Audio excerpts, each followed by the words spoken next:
Hi everyone, it's Ziggy here with another review, this time about Obagi products. I have lots of Obagi products and I'm going to tell you whether they're worth spending the money on for your skincare or not. Stay tuned. Okay everyone, so I bought the whole range for me of Obagi products, which was, let me go through them, the cleanser, the toner, the Exfoliator, which is your AHA, BHA chemical exfoliant, 20% vitamin C, Elastoderm eye cream, day moisturizer, and their moisture rich night moisturizer. I'll show all of these to you in a sec. I started using them all at the same time about 6 weeks ago. I thought that I would do it that way so that I could give Obagi as a whole a really good test out, if you will. So I'm going to go through each of the products one by one with you now so that you can have a really good look at them. Okay, so the first one is the Obagi Cleanser. Now there are two cleansers from Obagi. Obagi, by the way, are a cosmeceutical brand, which means that you can either buy them online or you can buy them from dermatologists. They're higher strength active ingredients than normal retail over-the-counter products.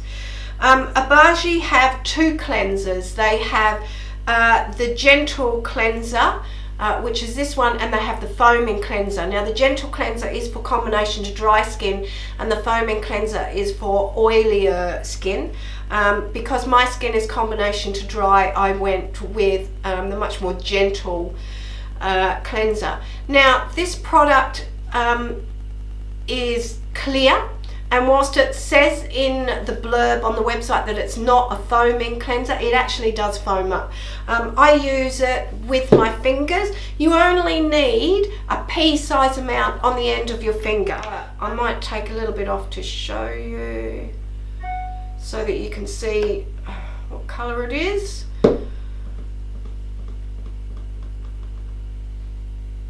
So it's like a clear gel. And it feels like a gel when it comes out of the bottle. You literally only need probably double that amount, just a little pea size. You can use that with your fingers. It's no good for taking makeup off, so I actually use a pre-cleanser first at night time to take all of my makeup off. Then I use this with my Clarisonic, and it's really good. In the morning I just use it with my fingers and I just massage it into my skin. And then you rinse it off with room temperature warm water. Now this is a really gentle cleanser, I have to say, and the question is, would I buy it again? I actually think I would. I quite like this. I tend to use high-end cleansers. My high-end stuff tends to be cleansers, serums and moisturizers. Toners and all of that other stuff, I think you can probably get away with something which is not quite so high-end, but I do tend to spend money on those ones. $49.95 for a 200ml bottle. It's not bad. It's up there, but it's not bad. And I've been going for 6 weeks with this, and I reckon there's probably at least a third of that, if not more than that, left. So it's not bad value at all. Very gentle on the skin, and I must admit, in the 6 weeks that I've been using the Obagi products, my skin, I think you can see it in my skin. My skin is nice and clear, and it's not as dry, it's not as flaky as it has been either, but I don't think that's necessarily to do with the cleanser. I'll tell you why I think that is in a moment. So the cleanser, it gets a yes vote from me. The next thing is the Obagi toner. I'm trying to make sure that you can see that. Now there is only one toner in the range, and you can see that this says number 2, and the cleanser is number 1, the toner is number 2, and so on and so forth. It's quite easy to follow. Now this toner, got pros and cons with this. Toner in terms of Obagi is very much about making sure that you've taken off the last of your cleanser. It's also about making sure that the pH of your skin is the way that it should be, around 5.5, so it corrects that if needs be, and it makes sure that any larger pores that are on your skin, it kind of closes those down a little. Now, there are some pros and cons I've found with this one. It has a blue dye in it, for the want of a better phrase, that I do not think is necessary. It actually doesn't smell particularly nice. It's got a slight chemically type smell, but I appreciate the fact that there's not perfume in there to cover up that smell. That's a really good thing. I don't find it as gentle as my Paula's Choice toner, which is in here somewhere, she said. I can't find. I prefer my Paula's Choice toner because it's got more glycerin in it and it's much more soothing on the skin. This, I feel, can be a little bit harsh, so I'm probably not going to buy this one again. So if we were doing a morning routine, I will have cleansed, I will have toned, and then I go in and I use my Exfoliator. This is Obagi's contribution to the AHA and BHA chemical exfoliator in the marketplace. This is 57 grams in this bottle. I'll put that on my hand to show you. Now, pros and cons with this one again.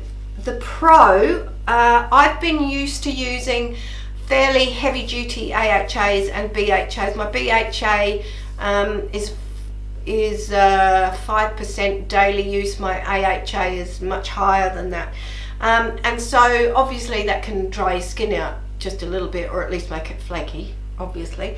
But this has not done that for me. This has stopped that flakiness and that dryness that often comes with AHA. So I'm very happy with that. However, on the downside, I don't like a product that actually doesn't tell you what the percentage of AHA and BHA is in it. And I don't like that because I like to know how much AHA and BHA I'm actually putting on my skin. Partly because once a week or so I like to do a really good chemical exfoliation, and I want to know that I'm not overdoing it. Well, I don't know because this doesn't tell me the percentage. Another downside with this is that you have to shake this. Can you hear that? You have to shake this every single day because it tends to separate. And even after you've shaken it, I found quite often, at least 2 or 3 times a week, I'll have little lumps of cream in it and lots of fluid. So it doesn't flow nicely. It's quite a thin fluid on your skin. It soaks into your skin really beautifully. So I like what it's doing, but I'm not 100% sure on this. Will I buy it again? I actually might, because I quite like what it's done for my skin. I'm just not sure about how good the formula is in terms of it staying together. Then in the morning, straight after that, I will use Obagi's, sorry, that's better. I will use Obagi's Professional C Serum. This is 20%.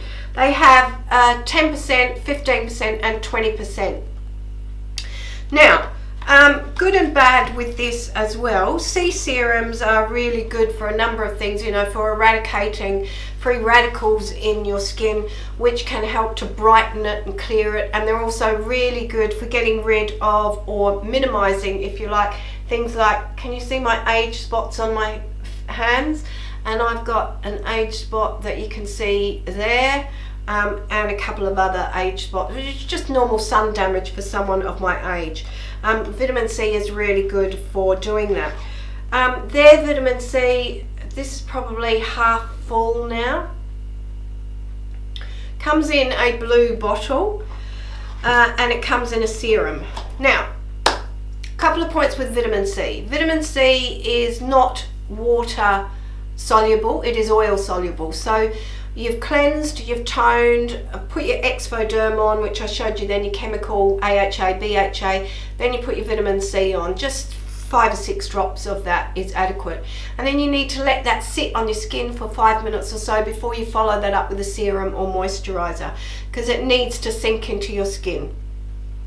Now vitamin C, when it comes in a formula like this, must be kept away from the light, and it needs to be kept cool. Should really be kept in the fridge, particularly in our Aussie summers, because it will just denature and break down within a month. And that's the downside to vitamin C.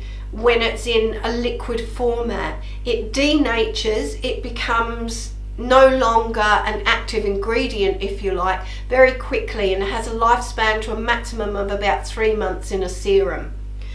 I usually use L-ascorbic acid, which is a vitamin C, in powder form, fine milled powder form, which I take a tiny wee spoonful of and mix it in with my serum, and then I put that on my face, because I find that L-ascorbic acid powder, vitamin C powder, has no issue in terms of breaking down within 3 months. You can keep the powder for ages and it's still really, really active.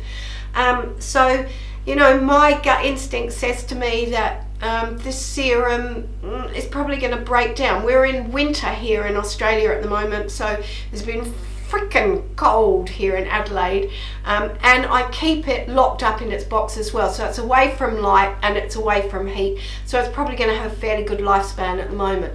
But once this bottle is finished, I'm probably not going to buy it again because of that lifespan issue. Has it made a difference to my skin? I'm kind of looking in the mirror underneath the camera now. It certainly brightens up my skin, yeah, I don't have a problem with that at all. It doesn't aggravate my skin at all. I do find the serum sits on my skin a little bit more than I would want it to. I would really want it to absorb just a little bit better than it does. And has it done anything for my sunspot? Maybe, maybe not. On the fence. So would I buy it again? Probably not. I think I'll stick with my L-ascorbic acid powder. So then after, once that vitamin C has absorbed into my skin, then it is time for moisturizer. I haven't been using a serum these last 6 weeks deliberately because the vitamin C is in a serum. So what's the point of adding an additional serum? Oh, and the other thing with that vitamin C serum as well is that it doesn't talk to you about what other things might be in that serum that are good for your skin. You know, I really want to see more niacinamides and stuff like that, peptides, but that vitamin C doesn't talk about that. So their daily hydration comes in a pump bottle. It's quite a fluid formula, and I'm pretty annoyed with the pump bottle, I have to say. I don't like jars of product, but oh, it's a fly, and I prefer pumps over a jar, but this has been going for 6 weeks and I've almost reached the end of this, and the only way that I could get the last of it was to pull the bottom of the bottle off. And then I really have to push up, you know, with a pump bottle, how they gradually rise up as the product rises, to really get the last of that out. There is supposed to be 43 grams, 43 or 48 grams, 43 grams I think it is, of product in this bottle. But with the pump bottle, I'm probably not going to be able to get the last of it out. Is it good on my skin?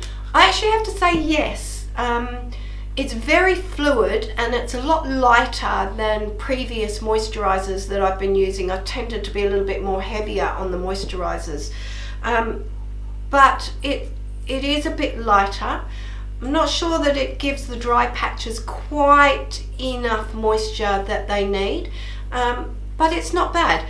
It does sink into the skin really nicely as well. Would I buy the facial moisturizer again?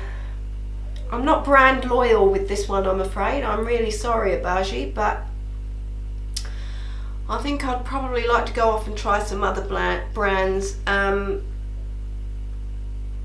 Yeah, not a huge fan. Now the other thing that I bought with from Obagi with all of this set, there are two more things including this one, and one is the Elastoderm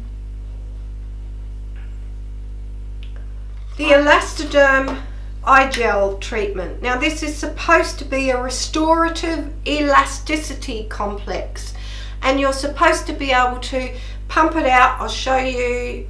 Comes out as a gel.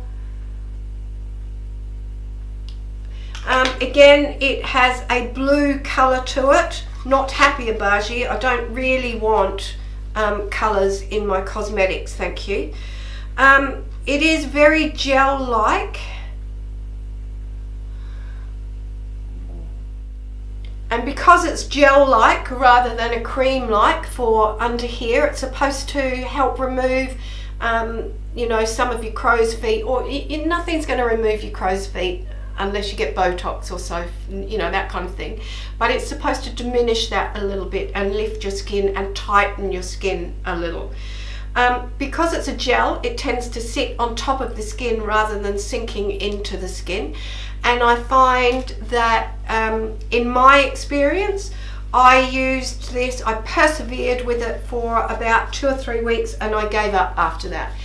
Because if you use it in the morning, so you cleanse, tone, Exfoliator, vitamin C, and then put the gel on as you're supposed to, and then follow up with your moisturizer, it doesn't play well with foundation or primers or anything. It does not like silicone primers at all. They just kind of ball up and bunch up where it is. If you don't use a primer and you just put foundation on, it just bunches up and balls off as well. It just does not work well, does not play well at all with makeup. I also found that the pump that it comes with, again, you know my thoughts on a pump, but it delivers, you saw the amount that was on my hand before, that's way too much for even all of your eye area. So there was a little bit of wastage, and I had to learn how to only half use that pump in order to not waste product.